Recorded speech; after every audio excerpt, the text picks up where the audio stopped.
Hello friends, आपका मेरे channel stitching और में स्वागत है। तो आज हम आपके साथ इस वाले ब्लाउज़ की फर्मा कटिंग की वीडियो शेयर करेंगे और इसका जो कटिंग है हम दो तरीके से आपको बताएंगे। ठीक है, एक बहुत आसान रहेगा उसमें, और जो दूसरी वाली वीडियो है उस वाले में हम आपको छोटे छोटे जो टिप्स होते हैं ना वो ज़रूर बताएंगे। तो वीडियो थोड़ी सी लेंथी है पर पूरा देखिएगा, अच्छे से आपको समझ में आएगा। तो चलिए यहाँ पे हम वीडियो को स्टार्ट करते हैं। यहाँ पे सबसे पहले हमने पेपर ले लिया है फ्रेंड फर्मा कटिंग के लिए। अब यहाँ पे हम शोल्डर का निशान लगा लेंगे। तो जो भी आपका शोल्डर हो उसको हाफ़ करते हुए निशान लगा लें, और यहाँ से 3 इंच आप नेक की लेंथ ले लें, और इसके बाद यहाँ से 1 इंच हमने शोल्डर डाउन किया है। आप देख सकते हैं इस तरीके से तिरछा हमने निशान लगा लिया। तो इस तरीके से आप 1 इंच शोल्डर डाउन ज़रूर करें। अब इसके बाद यहाँ से हम 7 इंच डाउन जाएंगे। आप चाहे तो 6.5 इंच में भी डाउन जा सकते हैं।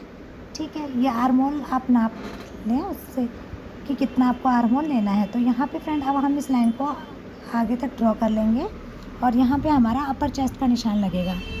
तो यहाँ पे अपर चेस्ट के बाद हमने जो बस्ट का निशान लगा लिया, और जो हमारी टोटल लेंथ है ना उसका भी निशान लगा लेंगे। तो ये बस्ट पॉइंट और ये टोटल लेंथ का हमने बेसिक ड्रॉ कर लिया है।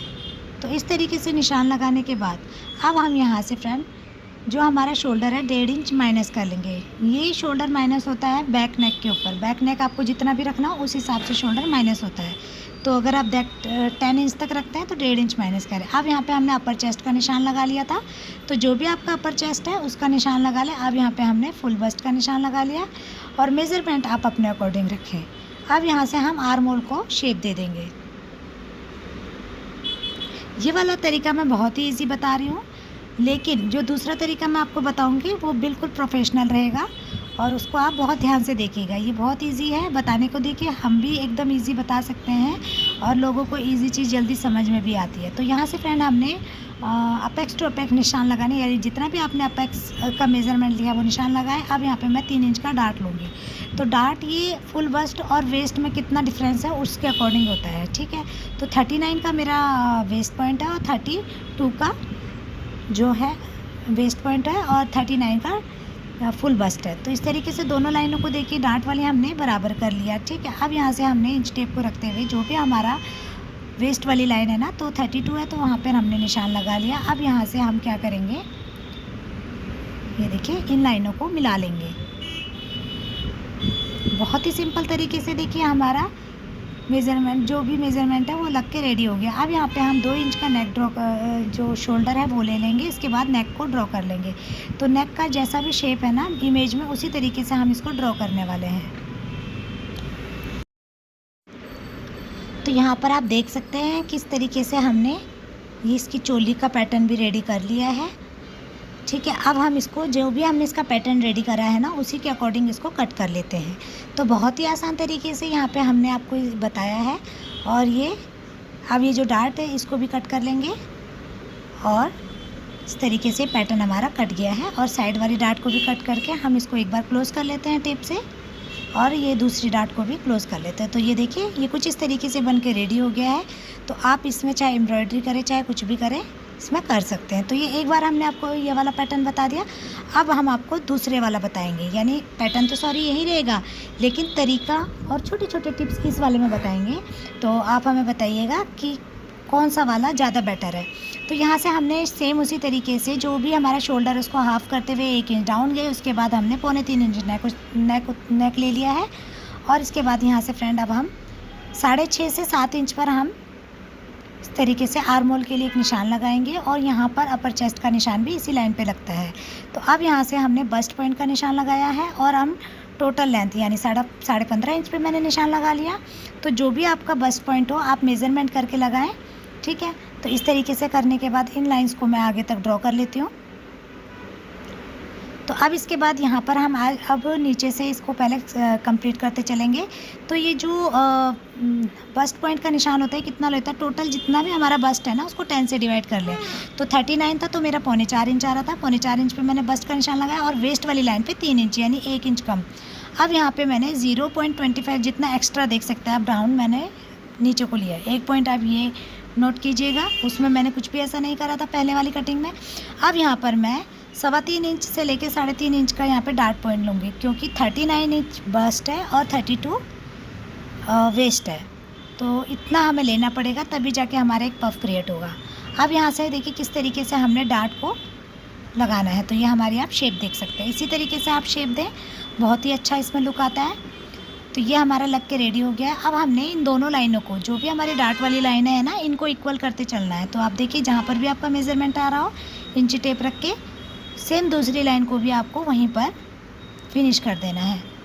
तो ये देखिए यहाँ पे हमारा दोनों इक्वल हो गए हैं। अब फ्रेंड यहाँ से जो वेस्ट वाली लाइन है 1.5 इंच हम ऊपर जाएंगे। यहाँ से ब्लाउज़ की इमेज लग गई है, तो 1.5 इंच हम यहाँ से ऊपर गए, और ऊपर जाने के बाद हमने क्रॉस इस लाइन को मिला लेना है, ठीक है।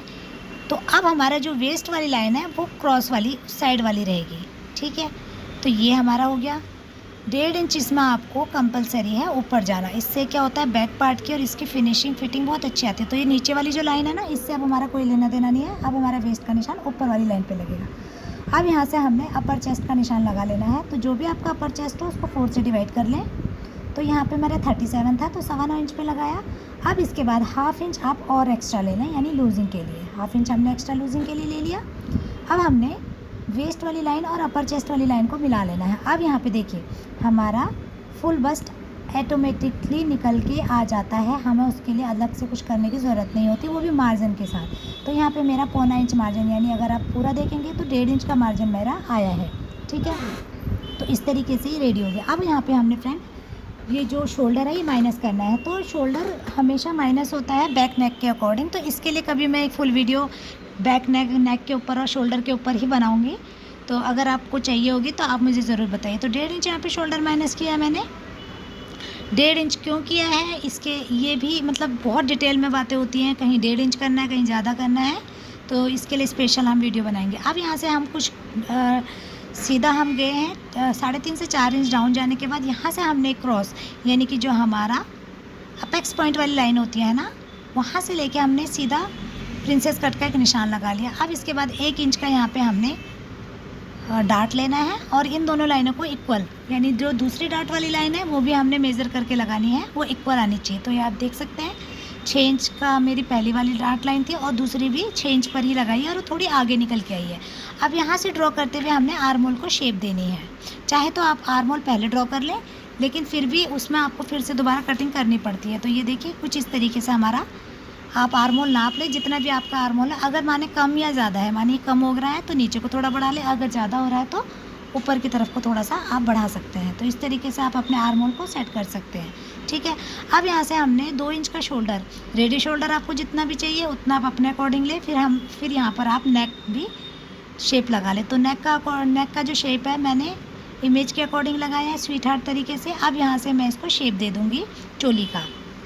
तो ये एक तरीके से चोली पैटर्न ही है, और उसमें एम्ब्रॉयडरी की गई है। तो अब यहाँ से हमने 4 इंच या 5 इंच जितना भी आपको लेना है ना, उस तरीके से लेते हुए आप यहाँ से इसको शेप दे दें चोली का। तो ये हमारी शेप बन के रेडी हो गई है।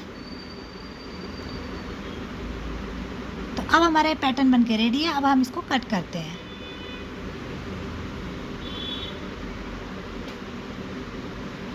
तो पहले वाले में हमने आर्म होल पे कोई भी शेप नहीं दी थी, यहाँ हमने आर्म होल पे डार्ट भी दिया है, छोटे छोटे पॉइंट्स भी हमने आपको बताया है कि कितना कम और ज़्यादा लेना होता है। और यहाँ पे फ्रेंड ये डार्ट हम इस पर क्लोज कर लेंगे। इससे क्या होता है ना, जब हम इस तरीके से आर्म होल पे डार्ट देते हैं और थोड़ा क्लोज करते हैं और फ्रंट क्रॉस निकालते हैं, तो उससे क्या होता है, जो हमारा आर्म होल का झोल है ना वो ख़त्म हो जाता है, कभी भी आपके आर्म होल की तरफ झोल नहीं आएगा, ठीक है। अब यहाँ पे फ्रेंड हमने जो भी डार्ट है हमारे कट कर लेंगे, और कट करने के बाद इस चोली वाले पैटर्न को भी कट करते चलेंगे, और इसे हम क्लोज करके, चाहे तो आप प्रिंसेस में भी इसे कट कर सकते हैं, लेकिन हम यहाँ क्लोज करेंगे, इमेज के हिसाब से ही हम आपको बताएंगे। तो यहाँ पर इसे क्लोज कर लिया हमने, ठीक है। तो इस तरीके से ये हमारा बनके रेडी हो गया है। तो अब जब आप इसको फर्मा कटिंग को कपड़े के ऊपर रख के बनाएंगे ना, तो आपका बेहतरीन फिटिंग आएगी। और पहले वाले में भी ऐसी कोई दिक्कत नहीं है कि नहीं आएगा, लेकिन फिनिशिंग आपकी जो है, जो दूसरी कटिंग है उसमें बहुत ही अच्छी आएगी और प्रोफेशनल आएगी पहले के अकॉर्डिंग। तो आप हमें ज़रूर बताइएगा कमेंट करके कि आपको कौन सी कटिंग ज़्यादा बेहतर लगी। हाँ, पहले वाली आसान बहुत थी। तो वीडियो अगर आपको पसंद आई तो वीडियो को लाइक, चैनल को सब्सक्राइब ज़रूर करें। Thanks for watching friends.